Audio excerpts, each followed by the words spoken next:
Hello, Bots and Books fans, this is Scorp1701, and tonight I am pleased to bring you part 3 of the Spider-Man and His Amazing Friends Marvel Legends series that we've been working on, and tonight we are looking at the man himself, Spider-Man, that is, the one, the only, well, not the only.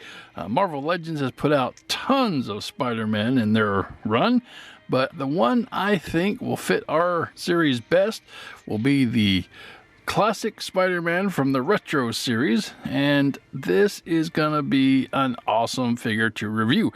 Now, this was a hard figure to find, and I'm probably crazy for taking him out of the package and reviewing him, but hey, he's a toy. I want to play with him, and I need to review him for the Spider-Man and His Amazing Friends series.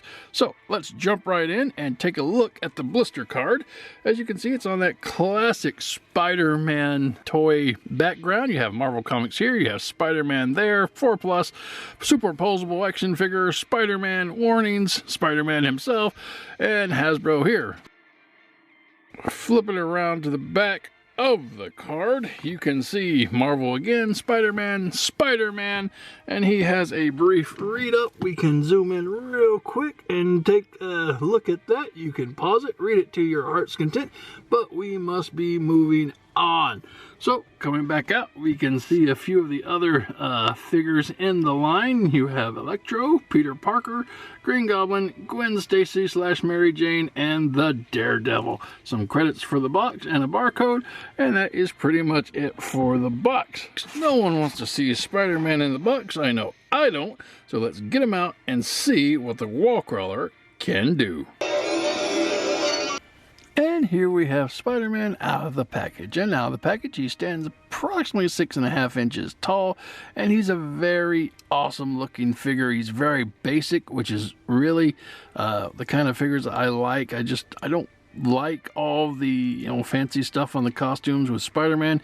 Just give me the red and blue web designs on the costume and I'll be happy. But this one actually comes with a pair of alternate hands and an alternate head that we'll take a look at later. But first off, let's take a closer look at the web head himself.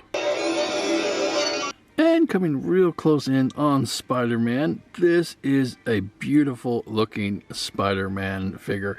And like I said before, I don't really need a lot of stuff when it comes to these classic heroes and costumes.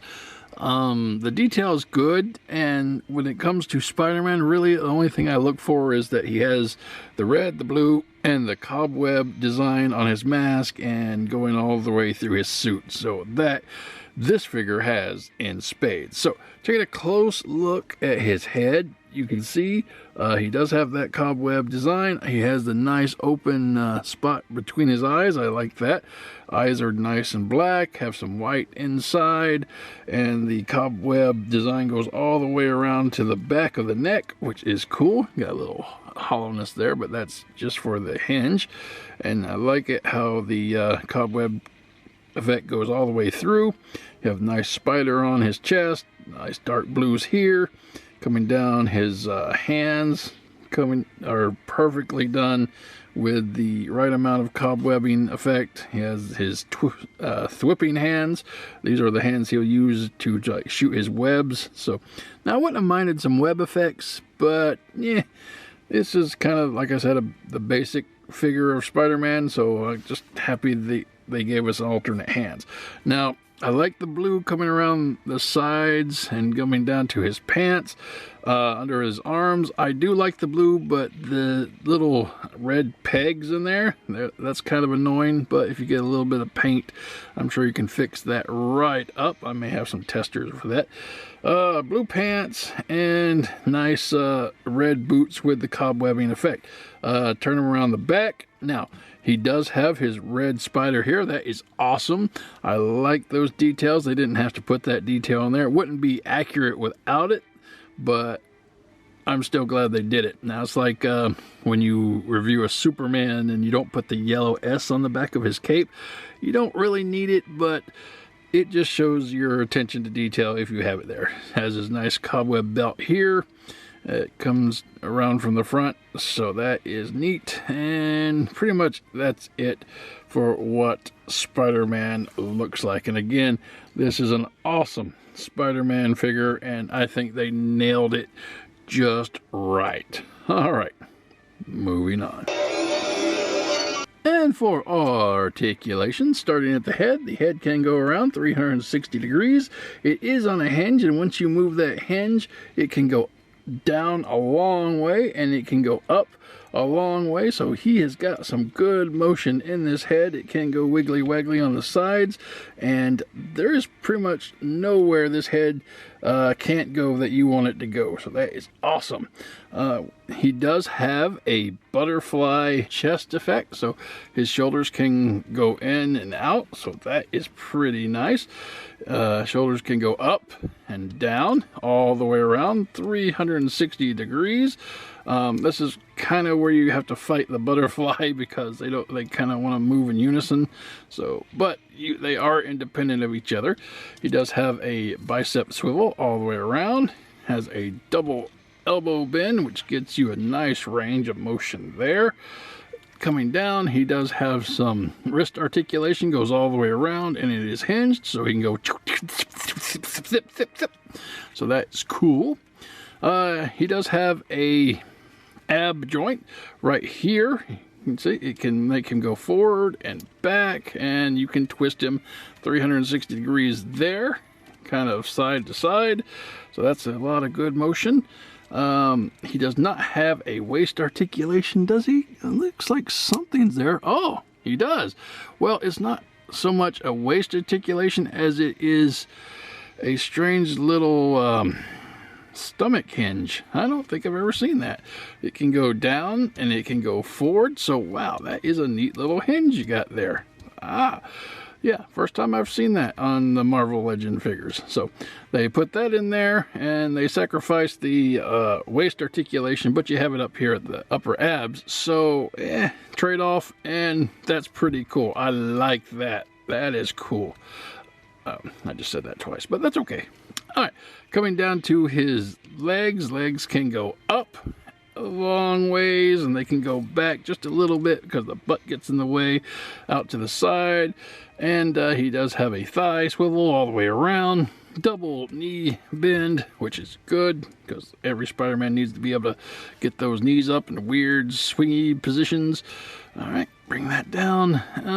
Coming down to his feet, he does have a boot cut, goes all the way around 360 degrees. That is nice. And he does have foot articulation. It goes up, it goes down, it is on a hinge, and it can rock all the way around, so that is cool. There is a lot of interesting articulation with this guy. Wow, the flexy butterfly shoulders and this middle hinge, that is cool. He can get a lot of twists and turns in this, and that's what he's supposed to do because he's Spider-Man and he's agile and he is just great. All right, that is Spider-Man's articulation. Moving on. And for accessories, you have this alternate pair of fisted hands, and they're nicely done. They are basically fists, and they are hinged like the regular thwipping hands, and they can go all the way around, and they can go in and out, and they are nicely molded, and you have the cobweb effect, or the webbing effect on there, so that is pretty cool. Now, most of the fingers are just straight lines, but I don't mind that at all. All right, and those are his alternate hands. Moving on. And for his last accessory, he has this alternate head. And I don't care much for this alternate head. It looks more like the old Steve Ditko kind of head, where the eyes were really cased in this black outer part, and you just had a little bit of white for the insides. So I really like this regular head here with the larger white section. I really like the Mark Bagley eyes that he does, with the eyes are like huge, and Todd McFarlane, he does a pretty good job too. But anyway, this is just the alternate head. I don't think I'm going to have this on my figure, but because it was in the box, I thought I'd give it a show off. And that's the back, and it has that nice cobweb design, and that is pretty much it. So we will be moving on. And for comparison, here you have Spider-Man and his amazing friends, Firestar, Iceman, and we can't forget Miss Lion, can we? No. So, yes, this is the culmination of our series, ladies and gentlemen. Spider-Man and his amazing friends. Da, da, da, da.